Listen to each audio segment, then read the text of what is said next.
Hello dear students, there is a simple task for you for class 10th.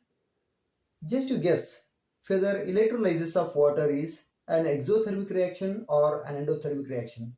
Most of the students will fail because they will not be knowing the proper definition. Okay, just you see what is an exothermic reaction. An exothermic reaction is not the reaction which just releases heat. No, any reaction which releases energy in the form of heat, light or electricity, then we can call it as exothermic reaction.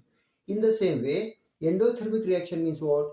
Any reaction in which energy is absorbed in the form of heat, light or electricity. Only then we can call such a reaction as endothermic reaction. Now you take electrolysis of water. What it is giving electrolysis of water? Just water it is breaking, okay, to give what? Hydrogen plus oxygen is giving, right? To break this water, what we are supplying? We are supplying electricity or not? Right?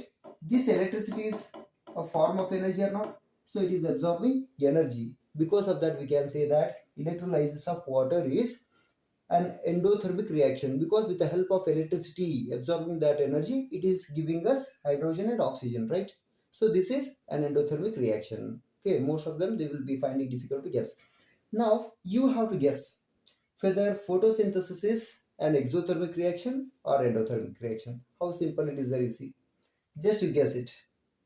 I hope you have guessed it 100% correct.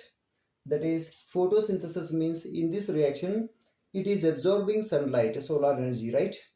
Since it is absorbing solar energy to take place that photosynthesis, we can say photosynthesis is also an endothermic reaction. Okay. Here, electrolysis of water, it is also an endothermic reaction, right? This is how you need to make the right guess. Okay. In the exam, most of the times in hurry you will be doing mistakes. Just if you know proper definitions, then you can easily get the answer. If you got that right answer, you can like it. Okay, I'll come up with next trick in the next video. Okay, bye.